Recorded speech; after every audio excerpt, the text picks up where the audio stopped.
I'm welcoming this video, that is the innate immunity and inflammatory response. Friends, when the outer barriers of innate immunity, that is physical barrier or anatomical barrier, which includes skin and other epithelial layers, are damaged, this results in innate response to infection or tissue injury. Then the resulting innate response to infection or tissue injury can induce a complex cascade of events which is known as inflammatory response. So what is this inflammatory response or inflammation? This word inflammation is derived from a Latin word inflammare. It means in English to set on fire or cause to begin the fire. So inflammation is the complex biological response of your body tissue to harmful stimuli such as pathogens, damaged cells, or irritants, and is a protective response involving immune cells, blood vessels, and molecular mediators. The hallmarks or the cardinal signs localized inflammatory response were first described by Roman physician Celsus in the 1st century. He explained inflammatory response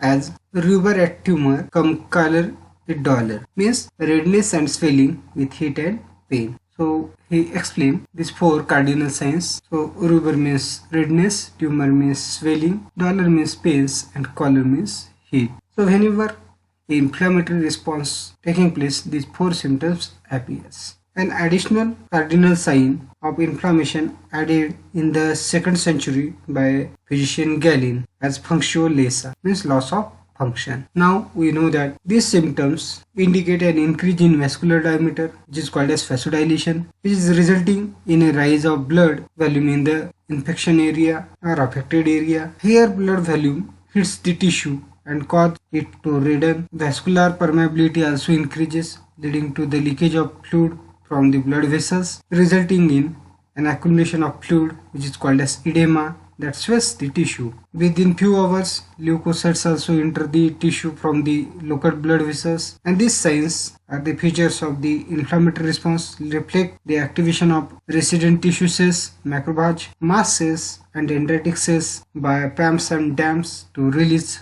chemokines, cytokines, and other soluble mediators into the vicinity of the infection or wound.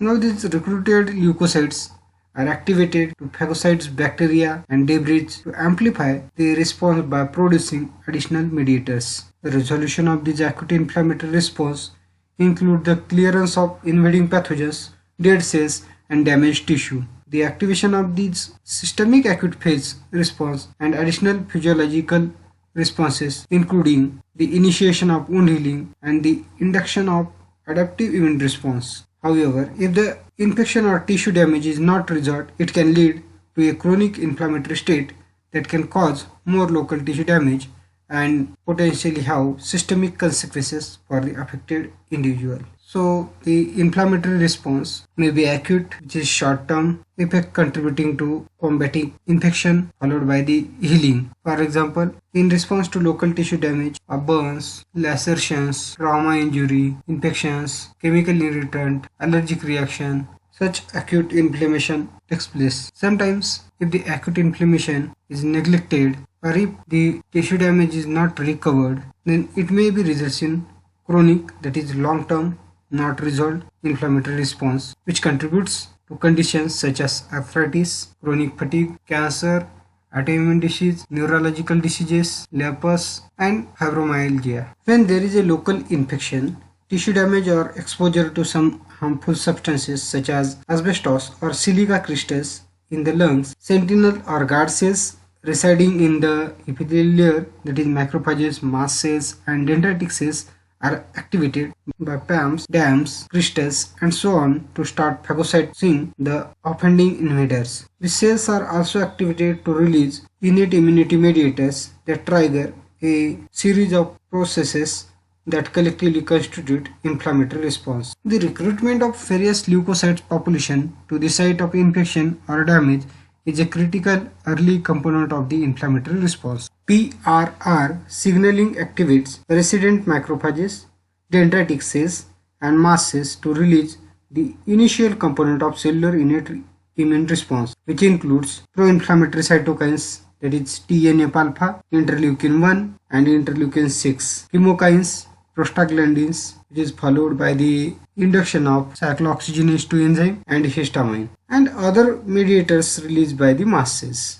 These factors act on the vascular endothelial cells of local blood vessels, which increases vascular permeability and the expression of cell adhesion molecules, that is CAM, and chemokines such as interleukin 8. This affected epithelium is said to be inflamed or activated. Cells flowing through the local capillaries are induced by chemoattractants and adhesion molecules interactions to adhere to vascular endothelial cells in the inflamed region and pass through the walls of capillaries and into the tissue spaces, a process called as extravasation. Neutrophils are the first to be recruited to a site of infection where they enhance local innate response, followed by monocytes that differentiate into macrophages that participate in pathogen clearance and help initiate wound healing. In addition to these key events at the site of infection or damage, the key cytokines made early in the response to innate and inflammatory stimuli, that is tumor necrosis factor alpha, interleukin 1 and interleukin 6, also have systemic effects. They induce fever, which is a protective response as elevated body temperature inhibits replication of some pathogens by inducing cyclooxygenase 2 enzyme expression, which activates prostaglandin synthesis as shown here. Prostaglandin E2 acts on the hypothalamus, which is the brain center controlling body temperature, results in the fever. These three pro-inflammatory cytokines also acts on the liver, inducing the acute phase response, which contributes to the resolution of the inflammatory response. The acute phase response proteins includes C-reactive protein, that is CRP, serum amyloid proteins, that is SAF, fibrinogen, mantle binding lectin or proteins, that is MBL or MVP, and complement proteins. During 1920 and 1930s, before the introduction of antibiotics, much attention was given to controlling pneumococcal pneumonia. Scientists noted that changes in the concentration of several serum proteins during the acute phase of the disease, it is the phase preceding recovery or death. The serum changes were collectively called as acute phase responses, and the proteins whose concentrations rise during these acute phase responses are called as acute phase response proteins or APR proteins. The physiological significance of some acute phase response proteins is still not understood, but we know that some contribute to the innate immune response to the infection. The acute phase response is induced by signals that travels through the blood from the sites of injury or infection. The pro-inflammatory cytokines TNF-alpha, interleukin 1 and interleukin 6 are the major signals responsible for the induction of the acute phase response. They act on the hepatocytes in the liver, inducing them to secrete acute phase response proteins at higher levels. Among acute phase response proteins are many components of the complement system, which contributes both innate and adaptive immune response, and other proteins that functions as opsonins, enhancing phagocytosis. Complement components and fragments contributing to pathogen inactivation and clearance in a variety of ways, including serving as opsonins. Several other proteins are produced at higher levels during the acute phase response. Mannose binding lectins (MBL) is a collectin that recognizes mannose containing molecular patterns on microbes and promotes phagocytosis by blood monocytes. When mannose binding lectins binds to surface of the microorganisms, it also initiates complement activation. Another important acute phase response made in liver is a C-reactive protein, that is CRP, which belongs to the family of pentameric proteins called as pentraxins that bind ligand in a calcium dependent reaction. Among the ligand recognized by C-reactive proteins are a polysaccharide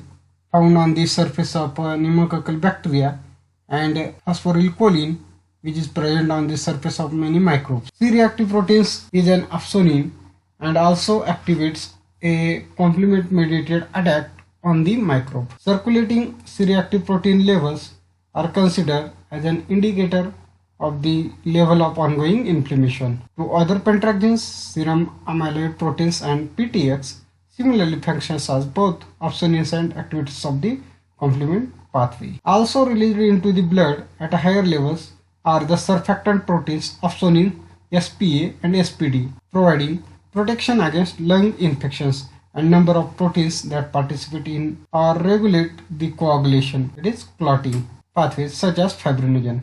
While most of the acute phase response proteins are always present in the blood at low levels, their increased concentrations during the acute phase response provide enhanced protective functions during the infection. So with the combined defense mounted by innate and inflammatory responses together with those of later arising adaptive immune response, most infections are eliminated. Immune and inflammatory responses generally are self-limiting. So once the pathogen and damaged tissue are cleared, inflammation usually diminishes and the tissue heals. However, persistence of pathogens, as in the case of tuberculosis or other harmful substances, for example, monosodium urate crystals in gout, can cause chronic inflammation and continuing tissue damage and illness. Thank you.